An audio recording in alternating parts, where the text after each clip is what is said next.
Hello students, let's read the question. So the question is Prophase 1 is subdivided into 5 phases based on, पूछा गया है Prophase 1 जो है वो subdivided है 5 phase में, किसके बेसिस पे?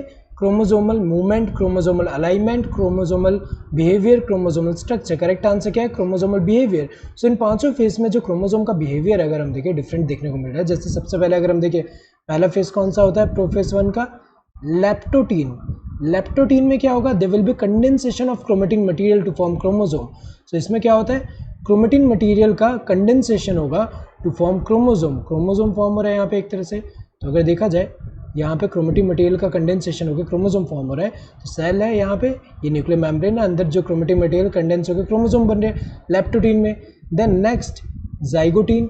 जाइगोटीन में अगर हम देखें तो इनमें क्या होता है? क्रोमोसोम यहाँ पे बिहेवियर अगर हम देखें यहाँ पे कैसे बिहेवियर चेंज हो रहा है। यहाँ पे जो होमोलोगस क्रोमोसोम होंगे वो पेयरिंग करेंगे। तो जैसे यहाँ पे अगर हम देखें यहाँ पे ये जो है ये क्रोमोसोम है, तो इसका जो होमोलोगस वाला जो है ये इसके साथ पेयर कर रहा है। और पेयरिंग ऑफ होमोलोगस क्रोमोसोम को हम क्या बोलते हैं? जैसे यहाँ पे हम इसको ये दो जो क्रोमोसोम है होमोलोगस क्रोमोसोम का पेयरिंग हो रहा है, इसको सिनेप्सिस बोल रहे हैं। सिनेप्सिस जो हो रहा है यहाँ पेयरिंग ऑफ होमोलोगस क्रोमोसोम को सिनेप्सिस बोलते हैं।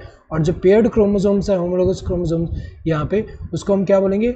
उसको हम बाइवेलेंट बोलेंगे। तो यहाँ बाइवेलेंट फॉर्म हो रहा है। तो अगर देखा जाए इनके बीच में जो है सिनेप्टोनिमल कॉम्प्लेक्स फॉर्म होता है यहाँ पे। तो यहाँ पे अगर हम देखें तो ये बिहेवियर ही चेंज हो रहा है कि यहाँ पे पहले कंडेंसेशन हुआ, बाद में यहाँ पेयरिंग हुआ। इसके बाद क्या होता है? इसके बाद आता है पैकाइटीन। पैकाइटीन में क्या होगा? They will be crossing over. इसमें क्या होगा?